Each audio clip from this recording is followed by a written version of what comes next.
Hey moms, you don't need a reason to love your child, do you? Love doesn't need a reason. We don't have to wait for a birthday, a milestone, or a perfect moment to show our children that they are seen, cherished, and celebrated. Every simple act, whether it's a photo, a compliment, or a shared memory, plants seeds of love that will stay with them for a lifetime.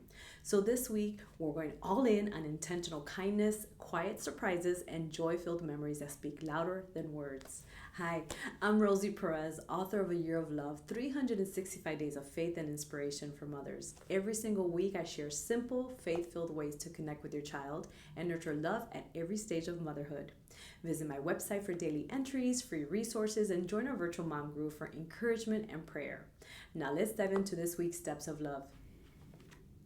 Day 134. Create a photo surprise. Find a photo of a joyful moment you shared with your child. Frame it or place it somewhere they'll see it.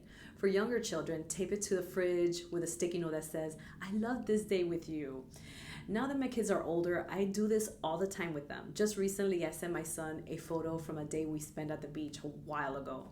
Nothing fancy, just sunshine, laughter, and peace. In my message, I told him how grateful I was for that memory, how I felt so proud watching him grow, and how moments like that remind me what a gift motherhood really is. A simple photo, but it opened up a beautiful conversation. Day 135. Share a blessing. Write a short personal blessing over your child's life. Whether they're little or grown, you can speak it over them at bedtime, leave it in a lunchbox, or text it during a busy day. What matters is that they hear your love and your prayers. Day 136. Plan a just because gift. Let your child choose a small gift to give someone else for no reason other than love. For younger children, talk with your child about someone who might need a little encouragement, a sibling, teacher, neighbor, or even a classmate. Then take them to pick out a small gift like a treat, like a flower, or a handmade card, deliver it together, and talk about how even small acts of kindness can make someone's whole day brighter. For example, you might say, "Mrs. Thompson looked really tired this week. Want to bring her a treat and thank her for being such a great teacher?" These simple moments teach your child that love is active, thoughtful, and joyful to give.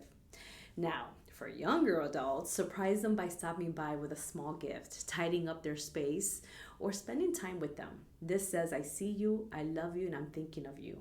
Let it be a reminder that kindness starts at home and they're never too old to be on the receiving end of love. This reminds me of a recent moment with my son Jacob. After a long night shift, he was fast asleep when I stopped by his house. I quietly cooked one of his favorite meals, which is homemade spam rice, and left before he even woke up. Later, he told me how comforting it was to wake up to that smell of something warm and familiar. It reminded him he was cared for. Even in my absence, love was waiting for him in the kitchen. Day 137. Surprise them with a compliment. Today, go beyond the casual "good job" and speak something deeply intentional. Let your child know that you see them not just for what they do, but who they're becoming. Whether it's how they're grown, how they show up for others, or how they're walking in faith, speak it out loud. It might be about their hairstyle, their work ethic, or the way they love their own children, but say it. These kinds of affirmations stay with them. Here's what I recently did. I told my youngest son, Jason, how proud I am of his desire to draw closer to God and study the Word. I praised my daughter, Gabby, for the way she's loving and nurturing her baby boy as a new mom. I acknowledged my older son, George, for being the kind of manager who truly cares about his team. And I affirmed my other son, Jacob, for his exceptional work ethic. He doesn't even leave his job until the work is done. Each child is different, and because of that, how I speak into their lives must be different too. Intentional praise reminds them I see you and I celebrate you as you are. Day 138. Plan a fun activity. Whether your child is young or older, ask them what they love to do today and then make it happen. It could be something as simple as a backyard picnic, building a blanket fort, going for a drive, grabbing drinks, or visiting a thrift store. The goal isn't the activity, it's showing them their joy matters to you. Day 139. Reflect on a memory. As mothers, sharing meaningful memories with our children does more than just bring us closer. It really does strengthen them. These stories become reminders of God's faithfulness, and one day they'll pass them along to their children too.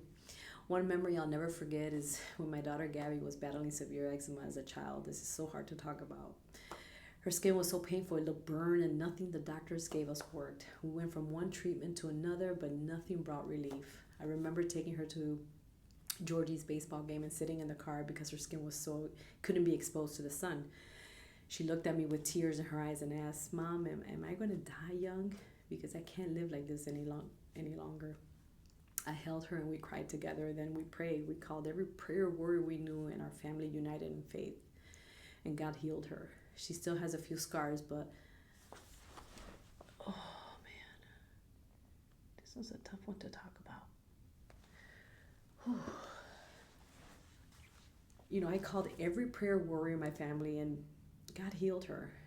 She still has scars, but they're reminders of God's faithfulness. That season showed me what it means to truly lean on God when you have nothing else. And I'll never stop thanking Him for the miracle we witnessed in her life. Day 140, start a kindness chain. Encourage your child to do something kind for someone and ask that person to pass it on. For younger children, help them make a handmade card or bake a treat for a neighbor or classmate. Talk about how kindness is like a spark that spreads from one heart to another. For young adults, suggest to surprise someone with a kind gesture like dropping off a care package, Venmoing a friend $5 for coffee, or sending an encouraging note to a teacher or a mentor. Then challenge them to ask that person to do something kind for someone else. Kindness chains like these show our kids that love isn't meant to stop with us, it's meant to move through us. Moms, I'm praying for you as you pour love into your children. Know that every small action is seen by God and your love is shaping their hearts. Keep going, you are making a difference, one intentional act of love at a time. Let me know in the comments which action resonated most with you this week. I'd love to hear your story.